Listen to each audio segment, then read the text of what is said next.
বিসমিল্লাহির রহমানির রহিম। আসসালামু আলাইকুম।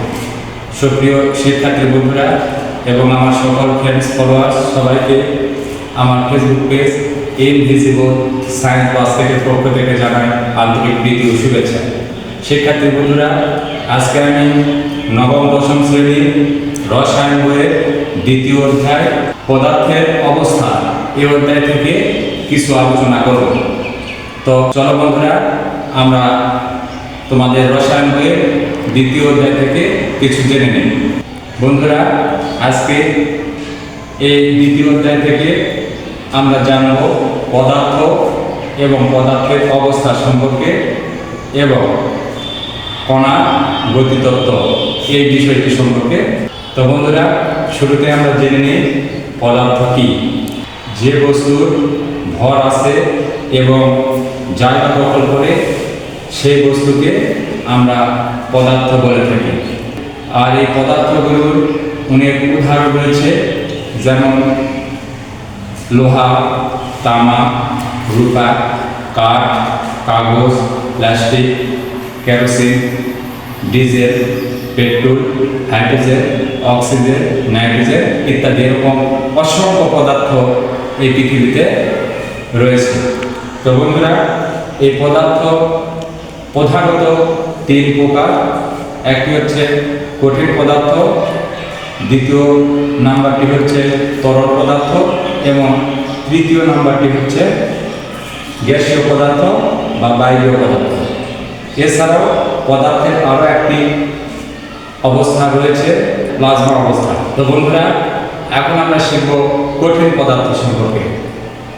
যে সকল পদার্থের নির্দিষ্ট ভর আছে, নির্দিষ্ট আকার আছে এবং নির্দিষ্ট পরিমাণ আয়তন আছে, ঠিক সে সকল পদার্থকে আমরা বলবো কঠিন পদার্থ। যেমন লোহা, তামা, রূপা, প্লাস্টিক, কাঠ ইত্যাদি। তো বন্ধুরা, এখন আমরা শিখব তরল পদার্থ কি। যে সকল পদার্থের নির্দিষ্ট ভর আছে এবং নির্দিষ্ট আয়তন রয়েছে কিন্তু নির্দিষ্ট কোনো আকার নেই, সে সকল পদার্থকে আমরা বলি তরল পদার্থ। যেমন পানি, দুধ, কেরোসিন, ডিজেল ইত্যাদি। এ সকল পদার্থের নির্দিষ্ট ভর আছে এবং নির্দিষ্ট আয়তন রয়েছে, কিন্তু এ সকল পদার্থ যখন যে পাত্রে রাখা হয় ঠিক সেই পাত্রের আকার ধারণ করে, তাই এদের কোনো নির্দিষ্ট আকার থাকে না, জন্য এদেরকে আমরা তরল পদার্থ বলে থাকি। তো বন্ধুরা, এবার আমরা শিখব বায়বীয় পদার্থ সম্পর্কে। বায়বীয় পদার্থ কি?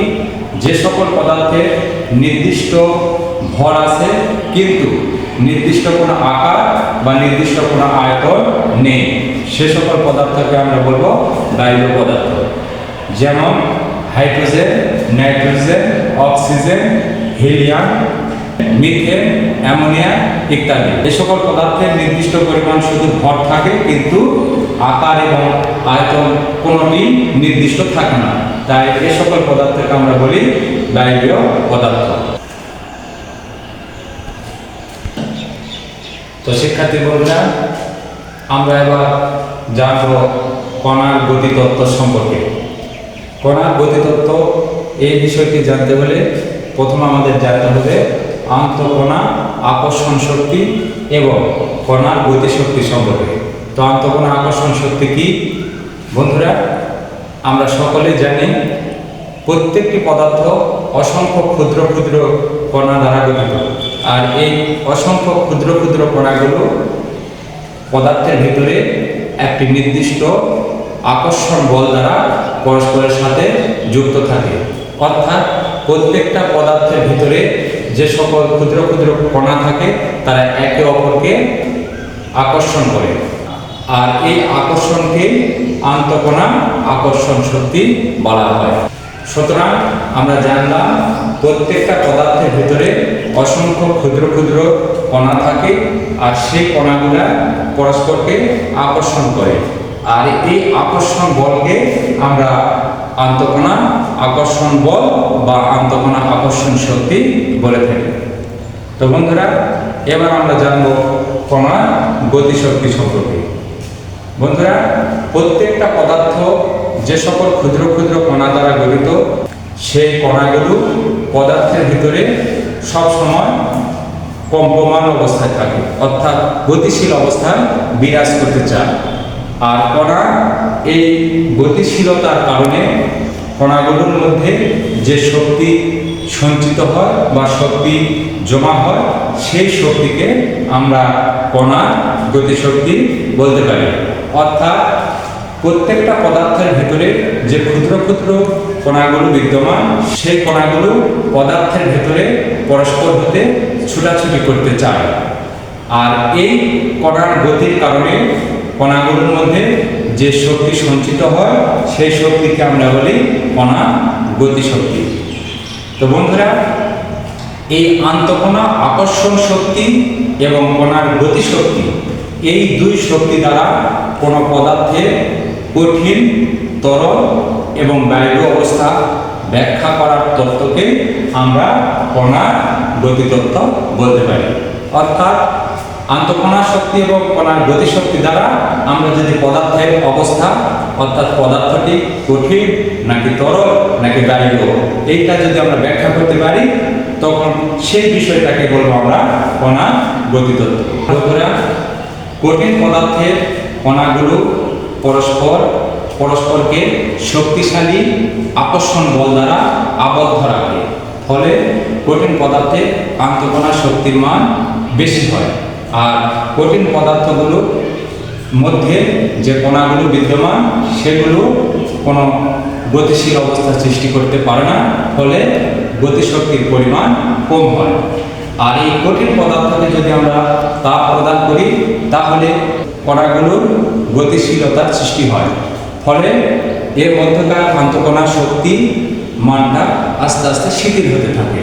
এক সময় কণাগুলো ছুটাছুটি করতে পারে, আর আন্তঃকণা শক্তির মানটা কঠিনের তুলনায় কম হয়। আর পদার্থের এই অবস্থাকে আমরা বলি তরল পদার্থ। আর তরল পদার্থের কণাগুলোকে যদি আমরা আবারও তাপ প্রয়োগ করতে থাকি, তাহলে এক সময় কণাগুলো মুক্তভাবে বিচরণ করতে থাকে।